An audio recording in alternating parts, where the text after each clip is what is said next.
बच्चों इस वीडियो में हम लोग सॉल्व करेंगे एनसीईआरटी के एक्सरसाइज 9.5 का question number 10। For each of the differential equation given in question 1 to 12, 1 से लगाए 12 तक में आपको डिफरेंशियल इक्वेशन दिए गए हैं। ये देखिए डिफरेंशियल इक्वेशन है क्योंकि इसमें एक डिफरेंशियल कोफिशिएंट है dy/dx, इसलिए ये डिफरेंशियल इक्वेशन है।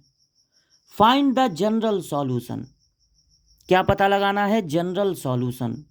डिफरेंशियल इक्वेशन को सॉल्व करने का मतलब होता है dy/dx को एलिमिनेट करना, गायब करना। तो इंटीग्रेशन की मदद से dy/dx को एलिमिनेट करना है, गायब करना है।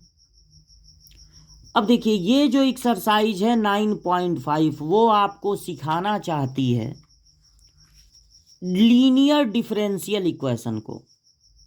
अगर आपके इक्वेशन में एक सिंपल सा y हो, y पे पावर 1, और बगल में dy/dx हो, तो ये y के टर्म में लीनियर कहलाएगा, linear differential equation in term of y। और अगर पूरे इक्वेशन में एक सिंपल सा x हो, x पे पावर 1 हो मतलब, और बगल में dx/dy हो, तो वो कहलाता है linear differential equation in term of x। जब लीनियर डिफरेंशियल इक्वेशन मिलता है तो पहले हमको इंटीग्रेटिंग फैक्टर फाइंड करना होता है, उसके लिए फार्मूला याद रखना पड़ेगा। जब इंटीग्रेटिंग फैक्टर पता चल जाता है तब एक और फार्मूला लगाना होता है। पहले ये पता लगाया जाए कि ये जो डिफरेंशियल इक्वेशन दिया हुआ है वो लीनियर है कि नहीं। देखिए x प्लस वाई में मल्टीप्लाई हो रहा है dy/dx का।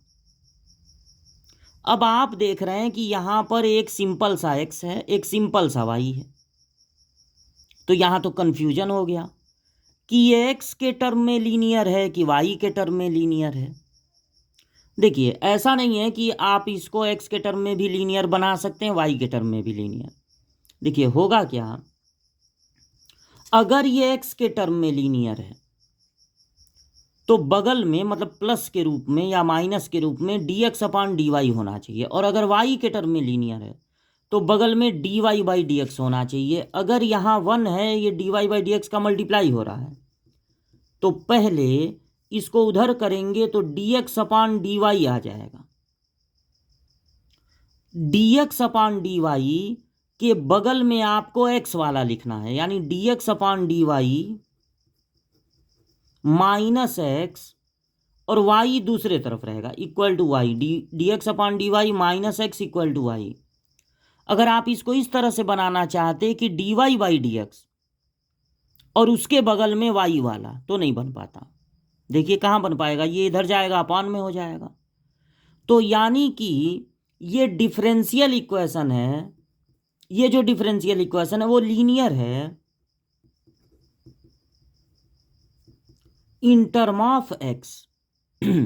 अब जब, अरे ये dy है, dx/dy, अब जब ये x के टर्म में लीनियर है तो dx/dy का कोफिशिएंट 1 होना चाहिए, जो कि है।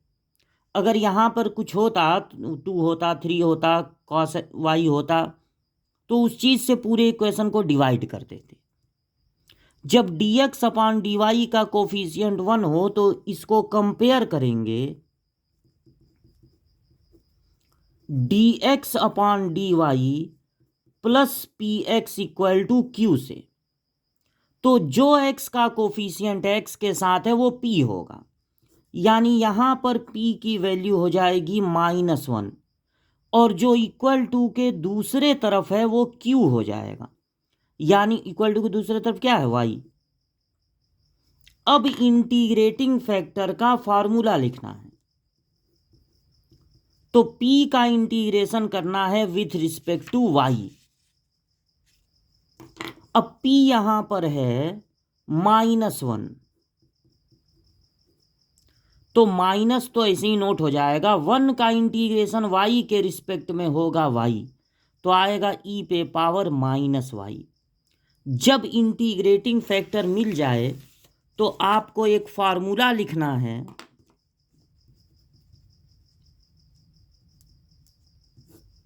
x into integrating factor equal to integration of q into integrating factor dy। अब इंटीग्रेटिंग फैक्टर की जगह लिखना है e to the power minus y, और q कितना है y, और इंटीग्रेटिंग फैक्टर आया है e to the power minus y। अब सिर्फ इसका इंटीग्रेशन करना है, तो y e to the power minus y का इंटीग्रेशन कैसे होगा? y e to the power minus y का इंटीग्रेशन होगा इंटीग्रेशन बाई पार्ट से, जिसमें आइलेट रूल से पता लगाते हैं कि कौन पहला पार्ट होगा कौन दूसरा। Inverse, log, algebraic expression, trigonometry, exponential. तो आपके पास एक y है, मतलब एल्जेब्रिक एक्सप्रेशन, और एक है e to the power minus y, यानी कि एक्सपोनेंशियल। तो आइलेट में एल्जेब्रिक एक्सप्रेशन पहले आता है, एक्सपोनेंशियल बाद में। तो ये पहला पार्ट होगा जो पहले आता है, और ये दूसरा पार्ट होगा जो बाद में आता है। जिसको पहला माने हैं उसका डिफरेंशिएशन सोच लेंगे, तो y के रिस्पेक्ट में y का डिफरेंशिएशन होगा 1। जिसको दूसरा पार्ट मानेंगे उसका इंटीग्रेशन सोच लेंगे।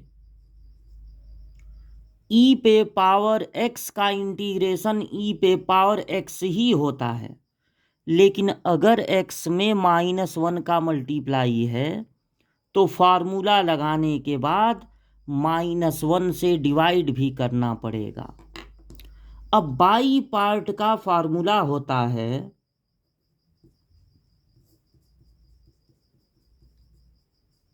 फार्मूला dx के टर्म में लिखेंगे, भले उसको dy में लगाएंगे। First integration of second minus integration differentiation of first integration of second dx। यहां पर dy है तो फार्मूला तो dx के रूप में लिखेंगे, लगा देंगे y पे। अब इसको नोट करके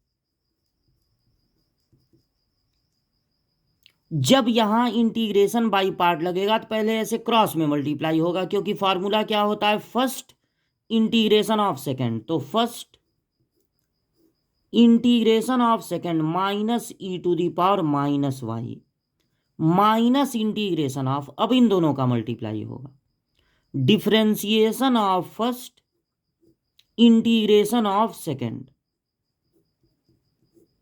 जब तक इंटीग्रेशन का सिंबल है तब तक लिखेंगे dy। अब ये और ये ऐसे ही नोट हो जाएगा।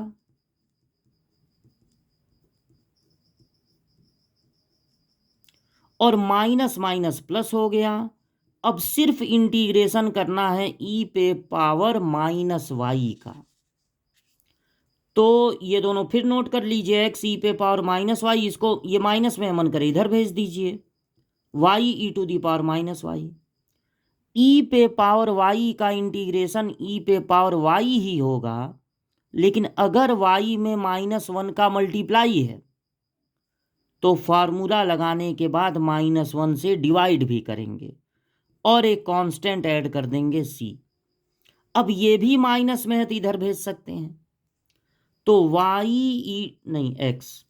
x e to the power minus y y e to the power minus y plus हो जाएगा e to the power minus y equal to c। अब बस ये कर सकते हैं कि e to the power minus y सब में से ले लें कॉमन, तो बचेगा x प्लस वाई प्लस 1। इसको लिख सकते हैं 1/e पे पावर y। इसको मन करे इधर भेज दीजिए या मन करे तो ऐसे ही रहने दीजिए। ये हो गया जनरल सॉल्यूशन, क्योंकि इसमें dy और dx नहीं है। आपने dy और dx को एलिमिनेट कर दिया, तो यही मतलब होता है डिफरेंशियल इक्वेशन के सॉल्यूशन का। यही है जनरल सॉल्यूशन।